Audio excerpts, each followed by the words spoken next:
Hello, Dr. Fleck. For my presentation, I will be presenting about the consumer buying decision process. And for my real world example, I will be using the Jordan brand to go along with the presentation. So the consumer buying decision process is basically the psychological decision-making process that consumers use when wanting to purchase an item. According to marketing theory, the process is broken up into 5 different stages.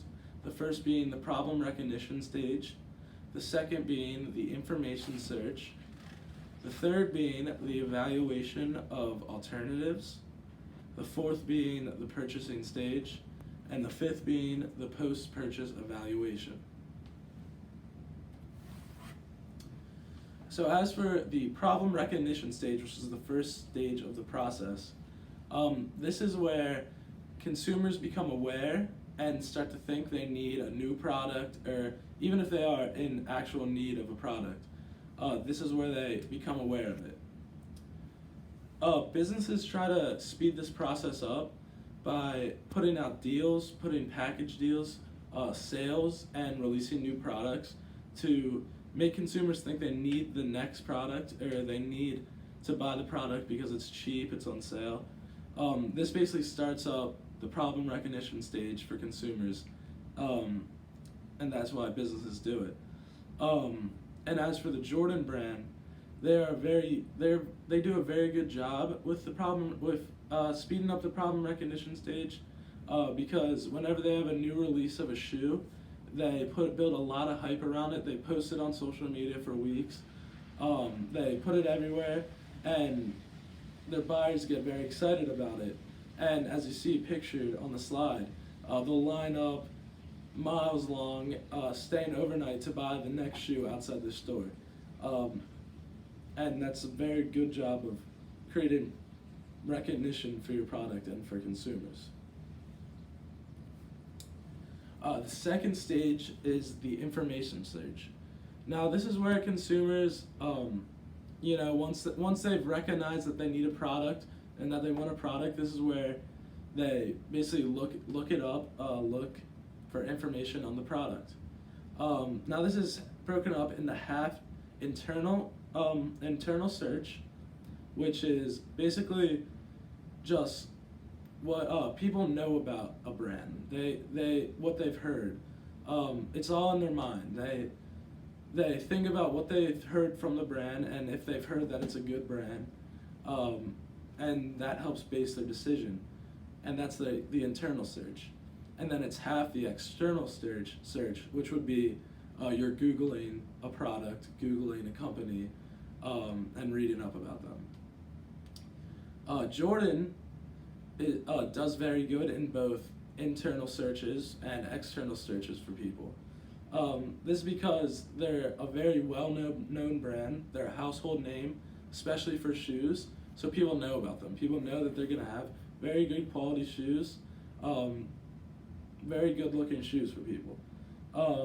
Externally, because they're such a popular brand, when you search basketball shoes, they'll be one of the top 5 brands to come up, and that's why they're externally, they do well for external search for consumers. Now, the third stage of the process would be the evaluation of alternatives. Now this is where consumers will take a second before they decide to make the purchase, and they'll say, what are my other options? Do I have any better options? Now this usually has to do with price, has to do with quality. People see a shoe, or see anything other than a shoe, see any item, and they think, oh, can I get this cheaper on a knockoff brand? Can I get this at a better quality with another company? And that goes along with information search as well. To go along with the example of Jordan brand shoes, people are often looking for alternatives when thinking about purchasing Jordan shoes, just because every Jordan shoe is so expensive. It's such a hot topic item on top of everybody's list. and people are looking for a cheaper alternative. That's why I pictured a pair of Skechers shoes on the slide, because that would be an alternative to a Jordan brand shoe. Now for the fourth stage is the most self-explanatory stage, which would be the purchase stage. Now this is where once a consumer does all their information, once a consumer does all their searching for information, all their thinking about a product, all looking at their alternative places they can go, this is where they decide to purchase the product. Yeah. And now finally, the final stage will be the post-purchase evaluation.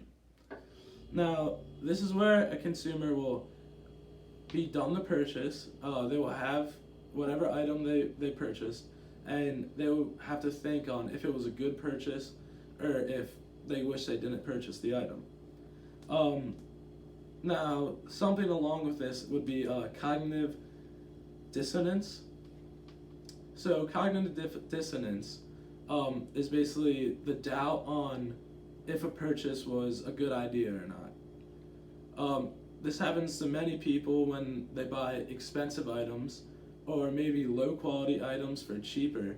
They'll have a lot of cognitive dissonance because they took a chance on purchasing that item, that knockoff item, that different brand that they didn't have in mind first. For the Jordan brand shoe, many people often have cognitive dissonance just because of, again, how expensive a Jordan brand shoe is. People will buy it and enjoy it for a couple weeks and then be like, why did I purchase the shoe? It was very expensive. And that's all I have for the presentation on on the consumer buying decision process. Here's my works cited. Thank you, Dr. Fleck. Have a good one. Stay safe.